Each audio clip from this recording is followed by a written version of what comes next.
एक छोटी सी बस्ती के किनारे एक पुराना और वीरान अस्पताल था जिसे लोग शापित अस्पताल कहते थे। लोग कहते थे कि रात के अंधेरे में वहां से अजीब सी चीखें सुनाई देती हैं। सिद्धार्थ, जो एक जिज्ञासु और निडर लड़का था, अपने दोस्तों के कहने पर उस अस्पताल को एक्सप्लोर करने का फैसला करता है।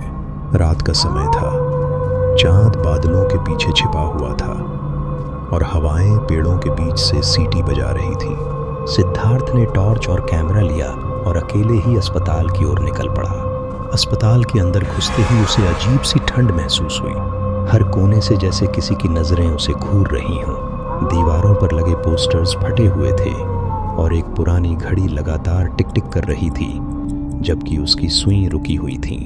अचानक उसकी नज़र एक पुरानी तस्वीर पर पड़ी। उस पर एक लड़की की तस्वीर थी जिसकी आंखें चमक रही थीं।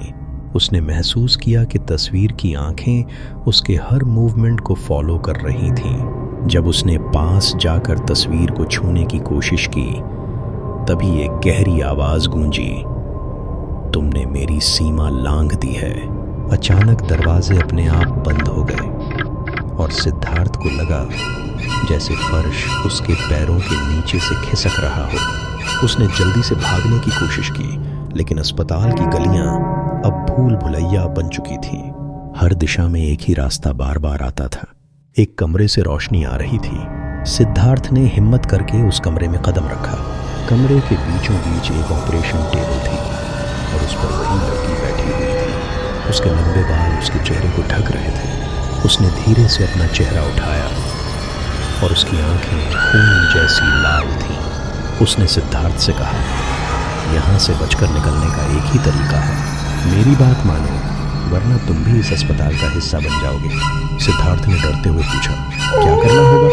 लड़की ने एक खून से सना चाकू उसकी ओर बढ़ाया और कहा, तुम्हें अपने सबसे बड़े डर का सामना करना होगा।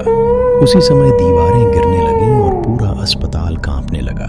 सिद्धार्थ ने चाकू उठाया और अपने डर का सामना करने के लिए तैयार हो गया। अगली सुबह लोग अस्पताल के बाहर एक कैमरा और सिद्धार्थ की एक डायरी पाते हैं। डायरी में आखिरी शब्द थे, डर के उस पार ही सच्चाई है। सिद्धार्थ फिर कभी किसी को दिखाई नहीं दिया, लेकिन लोग कहते हैं कि जो भी उस अस्पताल में जाता है, उसे अब सिद्धार्थ की आवाज सुनाई देती है, जो उसे आगाह करती है, यहाँ से दूर रहो। शापित अस्पताल अब भी अपने अगले शिकार का इंतजार कर रहा है।